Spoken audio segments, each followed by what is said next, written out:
You know, Forza Motorsport really is quite the franchise, because unlike other franchises, racing or not, over the course of 15 years and 7 iterations of the game, it's never put out a bad version of the game.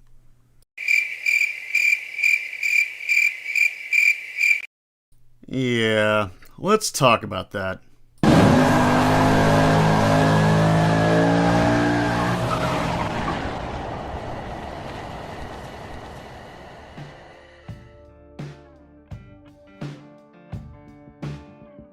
What's up everybody, Skywarp72 with Cruisers Gaming, and digging deep into my library of unpopular opinions, today I'm going to share with you 5 reasons FM5 isn't as bad as you may think.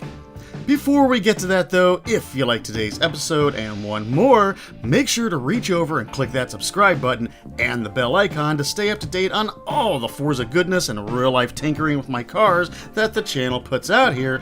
I thank you. Forza Motorsport 5 was the first offering up from Turn 10 and Microsoft Studios on the Xbox One console in 2013, being a launch title.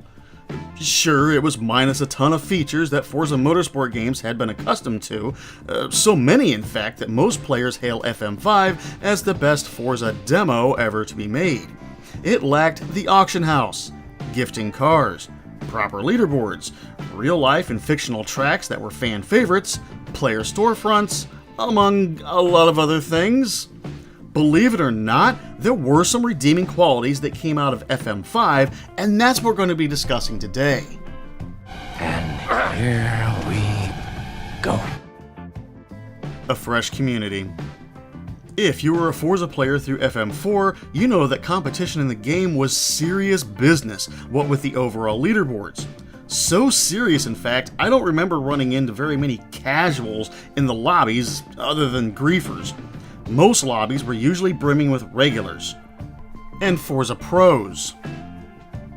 A good portion of those regulars decided to pass on FM5 because it was such a weak installment, and a lot of other regular players, well, they just came out of the woodwork, no doubt intimidated by the aliens that dominated the lobbies and boards before.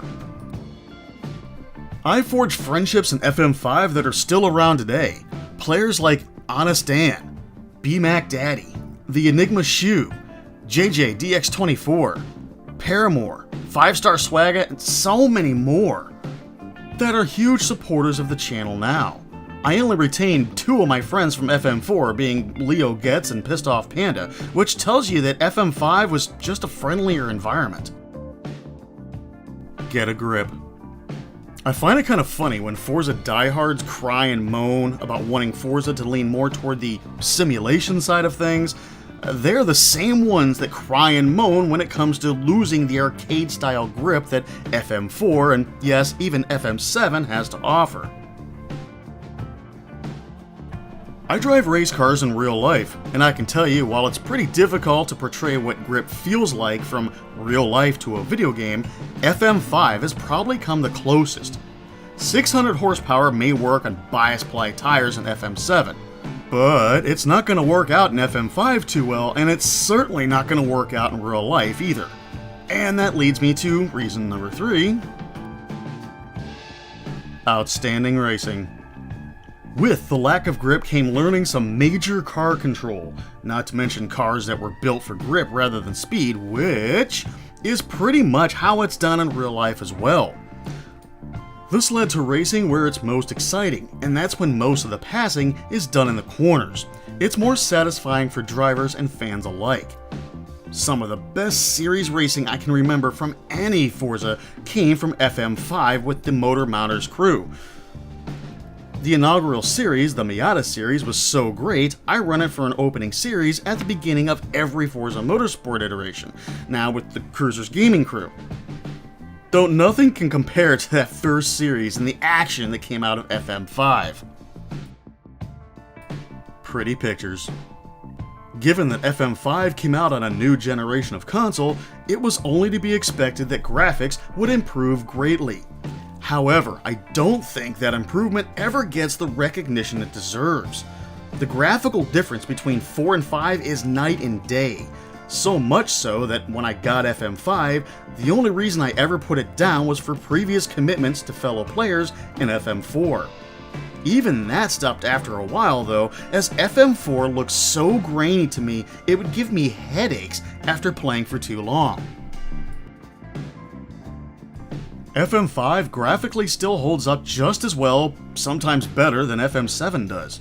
As Dan Greenwalt loves to point out, the game's huge. It's still running at 1080p 60 frames per second. And you can tell it by these background spots on Bathurst and Burmese Alps. Free tracks. Beating at a dead horse, it goes without saying that FM5 was lackluster due to its lack of content. However, FM5 has been the only Forza in recent memory that gave us free tracks after release. Not one, not two, 3 free tracks, all of which were given out the week of a big race at that track, what with the IndyCar Grand Prix at Long Beach, the Endurance Series at Nürburgring, and the Trans Am race at Road America. These real-life locations were not hidden behind DLC the way that VIR and Homestead were in FM6. If you were receiving monthly updates to FM5, you got these tracks free of charge. Along with that was the start of getting free DLC cars that Turn 10 were happy to start handing out, like the Honda Legends car pack or the Infinity car pack. Sure, free cars and even a few packs have become the norm for motorsport, we never saw the likes of free tracks again. So there are the top 5 reasons FM5 is the most underrated title in the franchise. And yes, I know this is probably going to be a controversial topic, what with the communal hate for it, I'll leave you with this. FM4 was regarded as the best motorsport game of all time. Would you want to follow that act? Forza 5, is it truly underrated? Or do you think it's just the weakest iteration of the Motorsports series and just don't like it? You wouldn't be alone. I wanted to get some online lobby footage of FM5, but the servers were downright deserted on a Saturday afternoon. There was literally no one playing the game, not even in the drift lobbies. FM5 is a venerable ghost town. This week's subscriber shoutout goes out to Miss KATRINA. KATRINA is not only a real-life friend and a big supporter of the channel. Last week, when my Elgato capture card bit the dust, I no more than made mention of it to her, and I not only had a replacement in my hand, but an upgraded one as well, helping to provide some in-game footage for this week and many more episodes to come. I thank you again, Miss KATRINA. Still want more Cruisers interaction? Feel free to join in the Cruisers Gaming Facebook group and chat it up over there, or the official Cruisers Discord. Want to support the channel and receive a top quality printed vinyl Cruisers window sticker for your ride? Consider becoming a member of the Cruisers Patreon. Links to all this will be in the description down below. I thank you for watching, my friends, and remember, those friends, they're the family you get to choose. I'll see you next week, fellow Cruisers.